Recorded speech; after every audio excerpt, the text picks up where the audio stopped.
শিষ্যের কাছে হেরে গেলেন রাজনৈতিক গুরু মমতা ব্যানার্জির ১৫ বছরের শাসনের অবসান ঘটিয়ে দুর্গের দখল নিলেন একসময় তারই ঘনিষ্ঠ সহচর বিজেপির শুভেন্দু অধিকারী। পশ্চিমবঙ্গের নতুন মুখ্যমন্ত্রী হওয়ার জোর আলোচনায় রয়েছে তার নাম। আরও জানাচ্ছেন শাওন মাহফুজ। পশ্চিমবঙ্গের রাজনীতিতে মমতা ব্যানার্জির ঘনিষ্ঠজন হিসেবে একসময় পরিচিত ছিলেন বিজেপি নেতা শুভেন্দু অধিকারী। মমতার ভাইপো অভিষেক ইস্যুতে শুরু হয় টানাপোড়েন। সেই টানাপোড়েন শেষ পর্যন্ত পরিণত হয় মহারণে। গুরু শিষ্য পরস্পরের প্রতিদ্বন্দ্বিতে পরিণত হন গত ৫ বছর।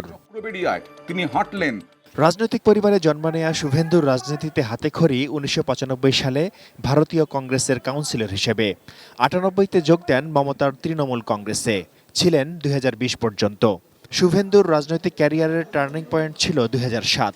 ওই বছর নন্দীগ্রামে ভূমি উচ্ছেদ প্রতিরোধ কমিটির আন্দোলনে সক্রিয়ভাবে অংশ নিয়ে গণমানুষের নেতায় পরিণত হন তিনি। এক স্পষ্ট সংকেত আ যায়গা ভাজপা সরকার বানা রা হ্যায়। ২০০৯ সালে তমলুক লোকসভা আসন থেকে জিতে বড় মাইলফলক স্পর্শ করেন।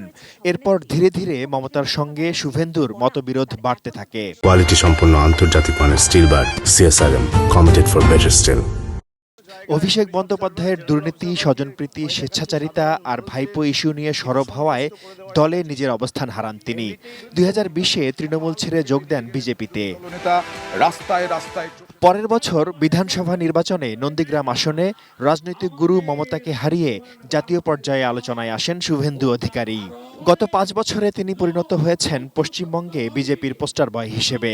নিজেকে শুধু মেদিনীপুরের গণ্ডির মধ্যে রাখেননি, হয়ে উঠেছেন গোটা রাজ্যের রাজনীতির ফ্যাক্টর।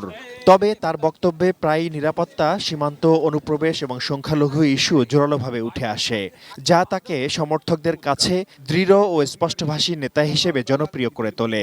তবে সমালোচকদের কাছে বিভাজনমূলক রাজনীতির প্রতিনিধি তিনি। কখনো কখনো তার অতি আক্রমণাত্মক মন্তব্য সমালোচিত হয়েছে রাজনৈতিক মহলে। এই ভারতবর্ষ ধৈর্যের বাঁধ ভাঙে, গোটা ৫-৭ ড্রোন পাঠিয়ে দিলেই ওদের কাজ শেষ হয়ে যাবে। একদিকে যেমন তিনি শক্তিশালী বিরোধী কণ্ঠ ও সফল সংগঠক, অন্যদিকে কট্টর জাতীয়তাবাদী রাজনীতিবিদ। তবে সবকিছু ছাপিয়ে পশ্চিমবঙ্গে পদ্মফুলকে ফোটানোর কৃতিত্বের জন্য আগামী ৫ বছর রাজনীতির প্রধান ফ্যাক্টর হয়েই থাকবেন Suvendu Adhikari. Shaon Mahfuz, desk report, ATN news.